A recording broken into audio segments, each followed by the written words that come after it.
Oh, I'm running short of words right now, but I cannot afford this because I have to speak. Thank you so much for all the love, for all the warmth. Thank you for accepting me. Thank you very much.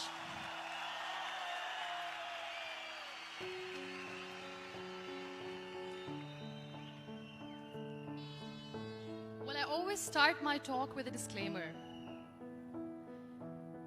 And that disclaimer is that I've never claimed to be a motivational speaker. Yes, I do speak, but I feel more like a storyteller because wherever I go, I share a story with everyone. Well, it is a story of a woman whose perfectly imperfect life made her who and what she is today. It's the story of a woman who, in pursuit of her dreams and aspirations, made other people realize that if you think that your life is hard and you're giving up on that because you think your life is unfair, think again. Because when you think that way, you are being unfair to your own self. It's the story of a woman who made people realize that sometimes problems are not too big. We are too small because we cannot handle them.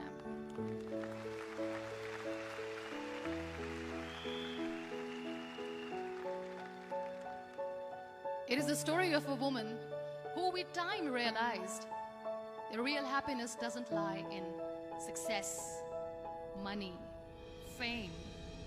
It lies within. Real happiness lies in gratitude. So I am here and I'm going to share the story of that woman. That is my story. The story of gratitude.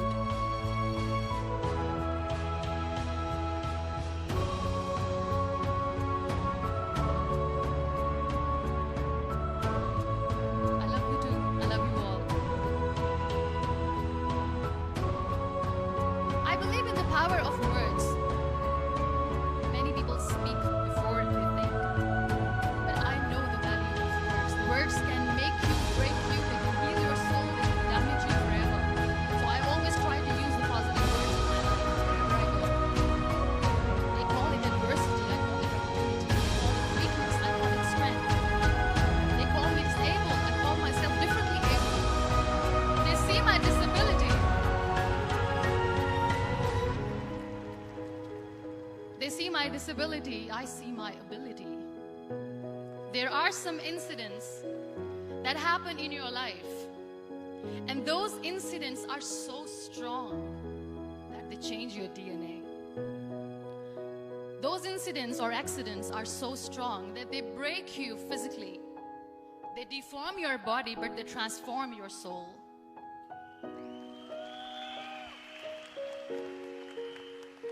Those incidents break you, deform you, but they mold you into the best version of you. And the same thing happened to me. And I'm going to share what exactly happened to me. I was 18 years old when I got married. And this thing I'm sharing for the very first time on an international level. I was 18 years old when I got married. I belonged to a very conservative family, a Baloch family, where good daughters never say no to their parents. My father wanted me to get married, and all I said was, if that makes you happy, I'll say yes. And of course, it was never a happy marriage. Just about after 2 years of getting married, about 9 years ago, I met a car accident. Somehow my husband fell asleep and the car fell in the ditch. He managed to jump out, saved himself. I'm happy for him. But I stayed inside the car and I sustained a lot of injuries. The list is a bit long. Don't get scared. I'm perfectly fine now. Radius ulna of my right arm were fractured. The wrist was fractured. Shoulder bone and collarbone were fractured. My whole rib cage got fractured. And because of the rib cage injury, lungs and liver were badly injured. I couldn't breathe. I lost urine and bowel control. That's why I have to wear the bag wherever I go. But that injury that changed me and my life completely as a person and my perception towards living my life was the spine injury. 3 vertebrae of my backbone were completely crushed, and I got paralyzed for the rest of my life. So this accident took place in a far-flung area in the outskirts of a very small province, Balochistan, where there was no first aid, no hospital, no ambulance. I was in the middle of nowhere in that toppled car. Many people came to rescue. They gave me CPR. They dragged me out of the car. And while they were dragging me out, I got the complete transection of my spinal cord. And now there was this debate going on. Should we keep it here? She's going to die. Where should we go? There is no ambulance. There was this 4-wheeler Jeep standing in the corner of the street. They said, put her in the back of the Jeep and take her to the hospital, which is 3 hours away from this place. And I still remember that bumpy ride. I was all broken. They threw me at the back of the Jeep and they rushed me to the hospital. That is where I realized that half body was fractured and half was paralyzed. I finally ended up in a hospital where I stayed for 2.5 months. I underwent multiple surgeries. Doctors have put a lot of titanium in my arm. There's a lot of titanium at my back to fix my back. That's why people in Pakistan call me the Iron Lady of Pakistan.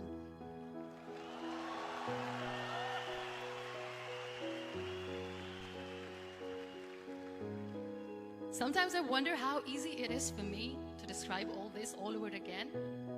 And somebody has rightly said that when you share your story and it doesn't make you cry, that means you have healed.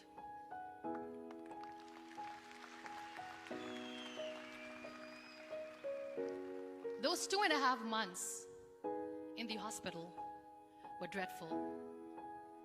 I will not make up stories just to inspire you. I was at the verge of despair.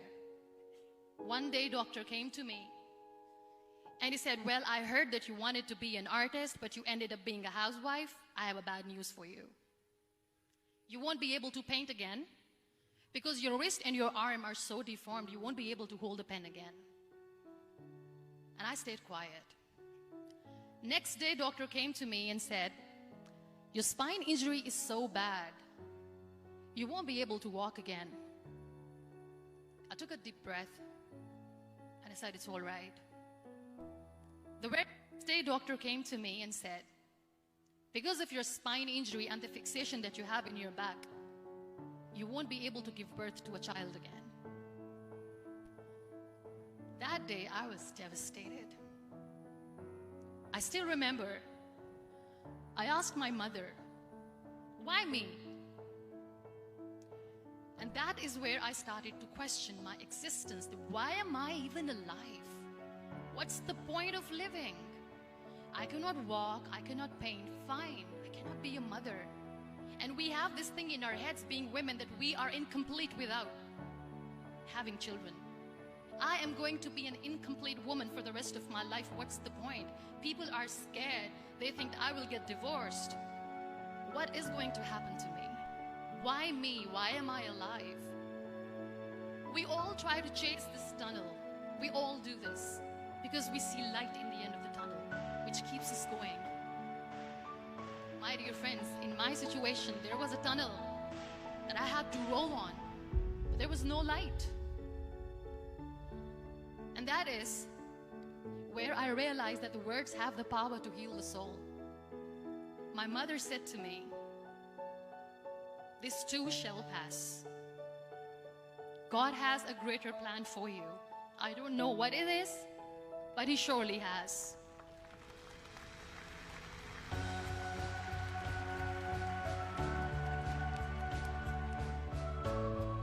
And in all that distress and grief, somehow or the other, those words were so magical that they kept me going. I was trying to put that smile on my face all the time, was hiding. It was so hard to hide the pain, which was there. But all I knew was that if I will give up, my mother and my brothers will give up too. I cannot kept me going was, one day I asked my brothers, I know I have a deformed hand, but I'm tired of looking at these white walls in the hospital and wearing these white scrubs. I'm getting tired of this. I want to add more colors to my life. I want to do something. Bring me some colors. Bring me some small canvas. I want to paint. So the very first painting I made was on my deathbed, where I painted for the very first time. It was not just an art piece or just my passion. It was my therapy. What an amazing therapy it was. Without uttering a single word, I could paint my heart out. I could share my story. People used to come and say, what lovely painting. So much color. Nobody could see the grief in it. Only I could. So that's how I spent 2.5 months in my hospital, crying, never complaining or whining, but painting. And then I was discharged, and I went back home. And I went back home, and I realized that I have developed a lot of pressure ulcers on my back and on my hip bone. I was unable to sit. There were a lot of infections in my body, a lot of allergies. So doctors wanted me to lie down on the bed straight for not 6 months, for not 1 year, for 2 years. I was bedridden, confined in that one room, looking outside the window, listening to the birds chirping, and thinking maybe there will be a time when we'll be going out with the family and enjoying the nature.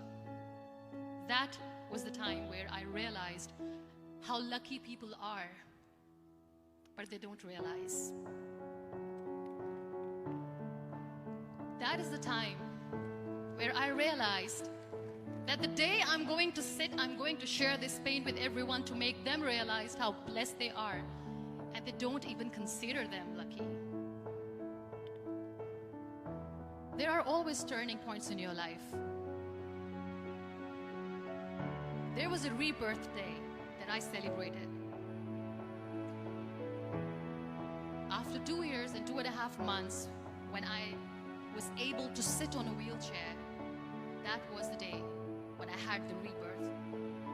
I was a completely different person. I still remember the day I sat on the wheelchair for the first time, knowing that I'm never going to leave this, knowing that I won't be able to walk for the rest of my life.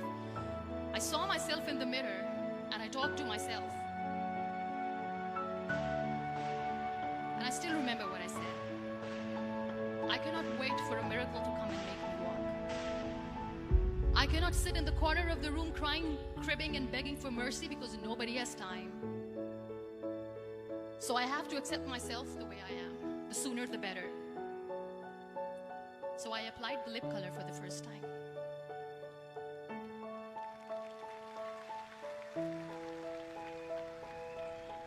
And I erased it. And I cried. And I said, what am I doing? A person on a wheelchair should not do this. What will people say? Clean it up. Put it again. This time I put it for myself. Because I wanted to feel perfect from within.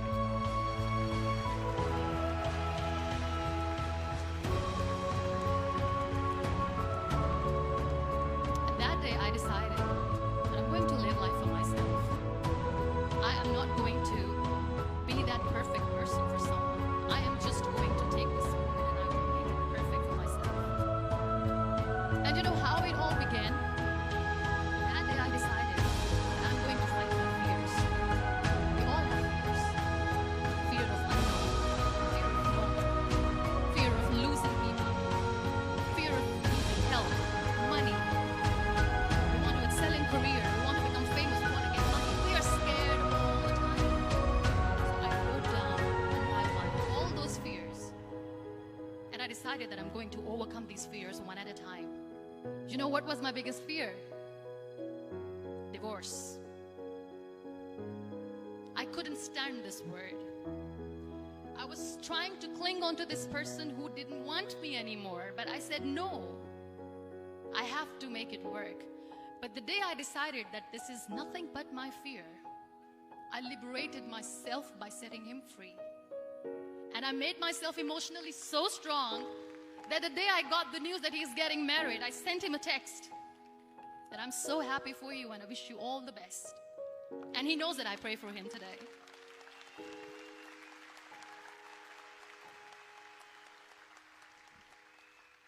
My biggest fear, number 2, was I won't be able to be a mother again. And that was quite devastating for me.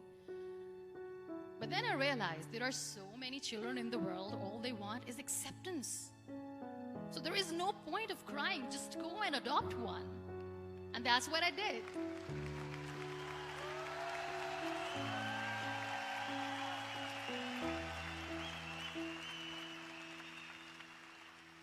I gave my name in different organizations, different orphanages.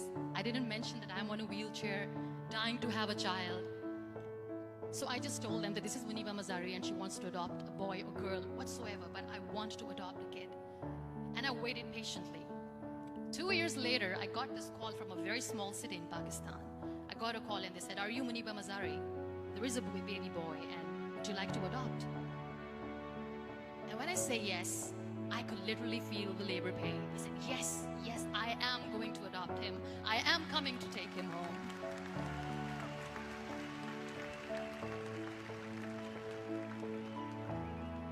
And when I reached there, the man was sitting and he was looking at me from head to toe. And in the back of my head, I kept thinking that, oh my, he's going to say she's on the wheelchair, she doesn't deserve it. How is she going to take care of him? And I looked at him and I said, do not judge me because I'm on the wheelchair. But you know what he said? He said, I know you will be the best mother of this child. You both are lucky to have each other.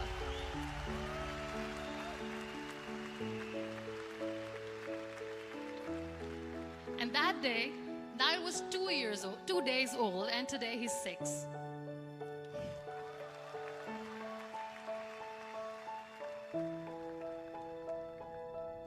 You'll be surprised to know another bigger fear that I had. It was facing people. I used to hide myself. When I was on bed for 2 years, I used to keep the door closed. I used to pretend that I'm not going to meet anyone, tell them that I'm sleeping. You know why? Because I couldn't stand that sympathy that they had for me. They used to treat me like a patient. When I used to smile, they used to look at me and say that, "You're smiling, are you okay?" I was tired of this question being asked, "Are you sick?" Well, the lady yesterday at the airport asked me, "Are you sick?" And I said, well, besides the spinal cord injury, I'm fine, I guess.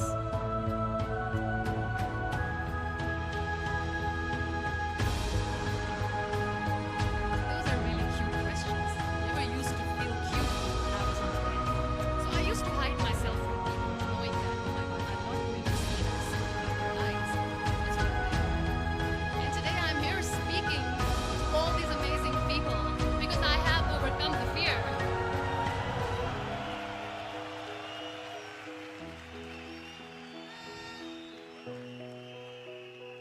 You know, when you end up being on the wheelchair, what's the most painful thing?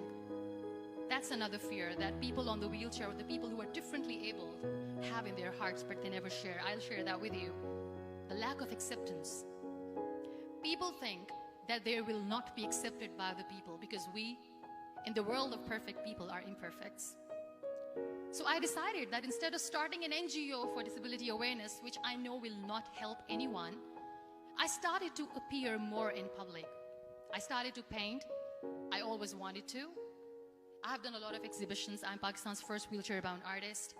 I have done a lot of modeling campaigns, different campaigns for brands like Tony and Guy.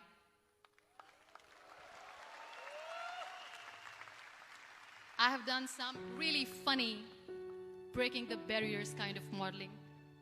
There was this one by the name Clown Town where I became a clown because I know that clowns have hearts too. And then I also decided that if I really want to make the difference, I am not going to let people use me for their polio campaigns where they will make you a victim and an emblem of misery and mercy and will say that, you know what, give polio drops to your children or they'll become like this girl. I decided that I'm going to join the national TV of Pakistan as an anchor person. And I've been doing a lot of shows for the last 3 years.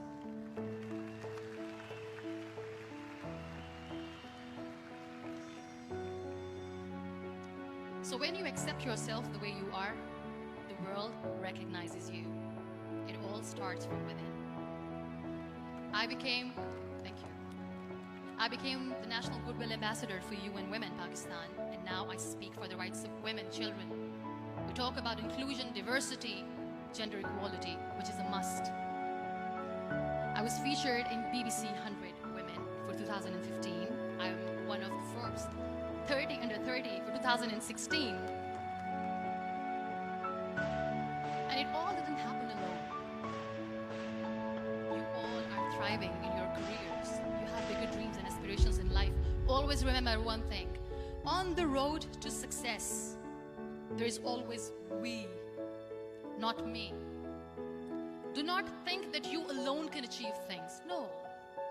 There is always another person who is standing behind you, maybe not coming on the forefront, but behind you, praying for you and supporting you. Never lose that person. Never.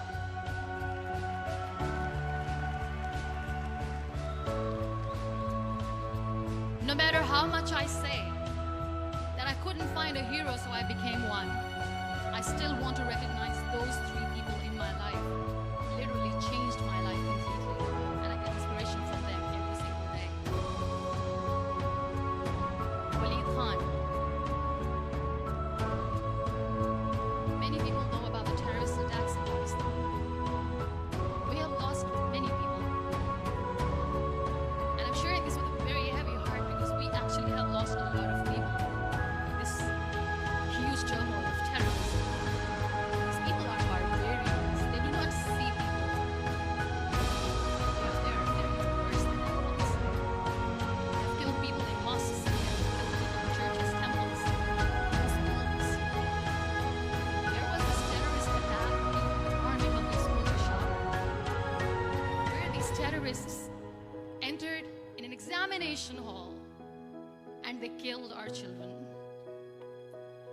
And in that attack, that day, this beautiful boy, Waleed Khan, who was my hero, my real life hero, was the proctor who was taking care of the students, was keeping an eye on the students. Those barbarians shot him 3 times in the face, 5 times on his body, and he fell down. I was asked to give a talk in the school after a week of that terrorist attack. With a very heavy heart, I went there and I spoke. We sang a few national songs. I thought that maybe I've done my part, but deep inside, it was killing me. I could see children injured. I could see children sitting on the wheelchairs looking at me wondering, what next?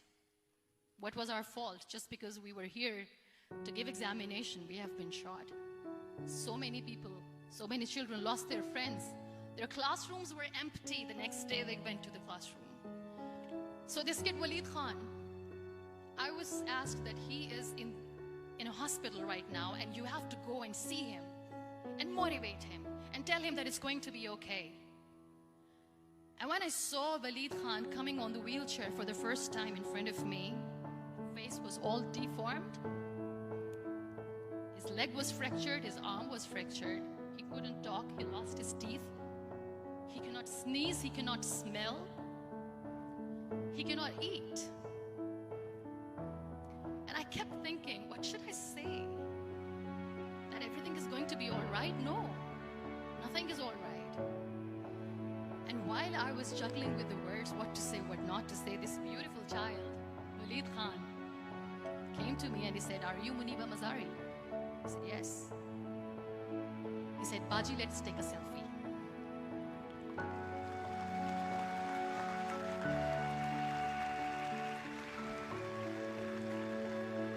And with that beautiful, toothless smile of Waleed Khan, we took that beautiful selfie that I still have with me.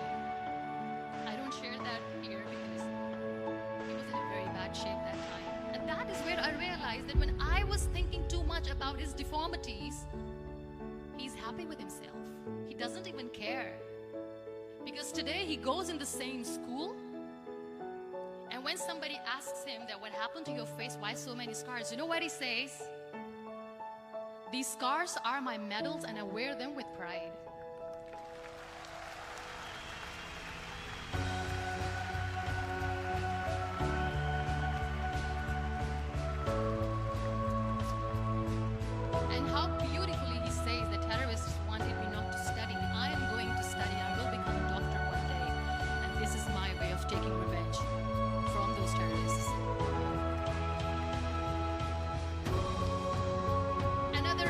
real life hero. Of course, my son. His name is Nael, N-I-L-A. I learned so much from this kid. The first and foremost thing is patience. How to be patient when you know that your mother is different. When you know that your mother is different from you. When you know that your mother cannot go out and play with you. How to stay calm. He loves you. And when we got the very first football, he was 4 years old. He was super excited. I still remember when he came to me and he said, "Mom, let's play football." And he kept the ball in my feet. And he said, "Let's kick it." And that day I felt disabled. I said, "I cannot kick the ball." And I was down with the same face. He looked at me and he said, "Well, that's all right. Your legs are not working, but your hands do. Let's play catch the ball."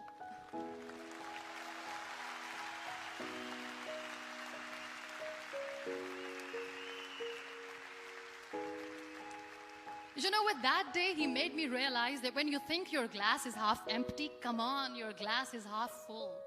It's all in here and here.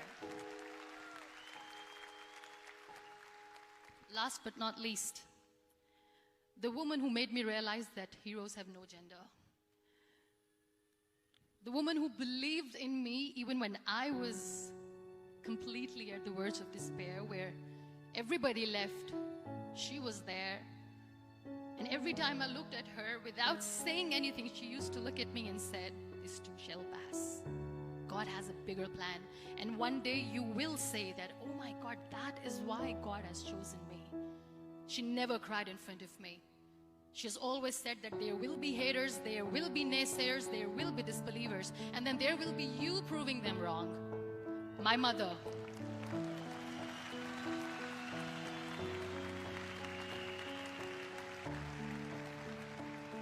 Whatever I am today, I'm nothing without her. I'm nothing without her. Thank you, Mama. I wish you were here. Thank you for making me who I am today.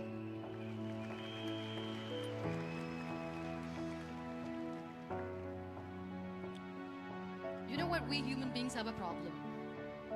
Out of many problems, there is one more, and this is a self-created one.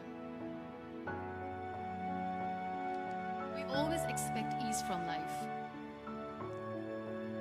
We have this amazing fantasy about life. This is how things should work. This is my plan. It should go as per my plan. If that doesn't happen, we give up. So my dear friends, let me tell you one thing. I never wanted to be on the wheelchair. Never thought of being on the wheelchair. I was always aspiring to do bigger things, but had no idea that for that I have to pay the price to be where I am today. It's a very heavy price. This life is a test and a trial, and tests are trials are never supposed to be easy. So when you are expecting ease from life, and life gives you lemons, then you make lemonade, and then do not blame life for that, because you were expecting ease from a trial. Trials make you a stronger, better person. Life is a trial. Every time you realize that.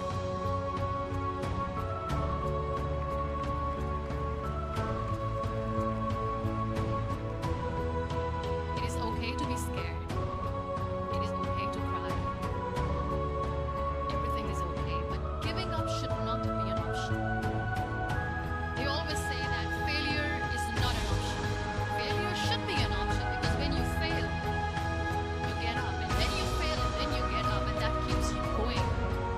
That's how humans are strong.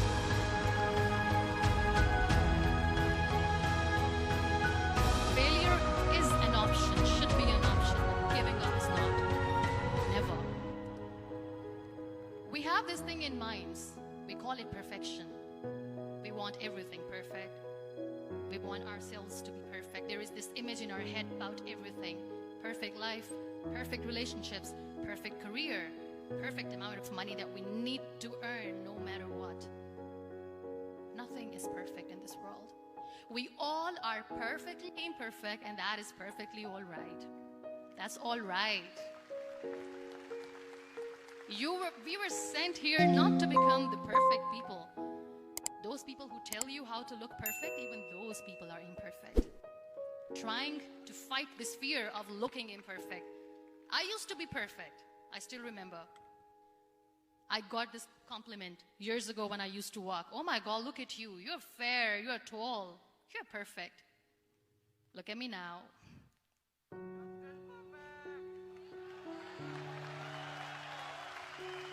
Only the perfect eyes can see that. Only the perfect eyes will see that. Only the perfect eyes will see that. So yes, in all those imperfections, you have to listen to your heart. You don't have to look good for people. You don't have to be perfect just because other people want you to be perfect.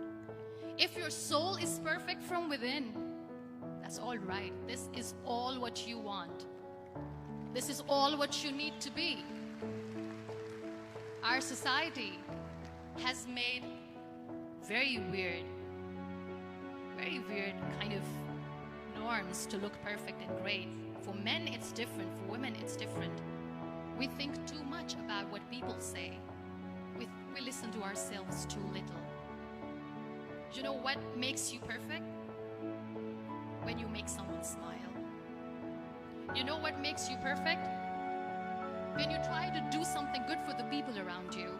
You know what makes you perfect? When you feel someone's pain. And how beautiful pain is that it connects you with people.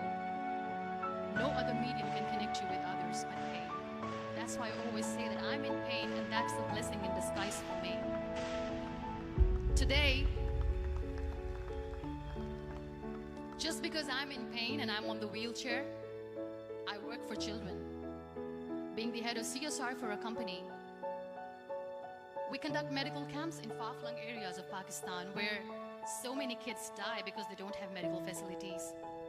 And I personally believe just because they cannot afford to live doesn't mean we let them die. So we give them money, we give them medical treatment, we try to heal their wounds, physical and emotional. And I also work for the beautiful people, we call them the transgender community of Pakistan. You know what connects me with them? All my imperfections.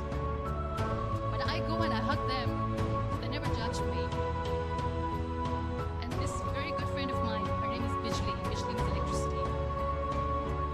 She calls herself electricity. And I said, are you electricity? She says, no, I'm light. I'm as strong as light.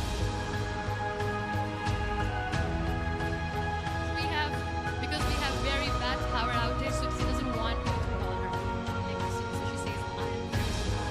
I'm wonderful. She came to me, and the first time I hugged her, she said, you're just like me. And I said, yes, I am like you. Because to people, we are so imperfect. So how beautiful these imperfections are, that because of these imperfections you can connect with people. Then why are we all running after being perfect? What's the point?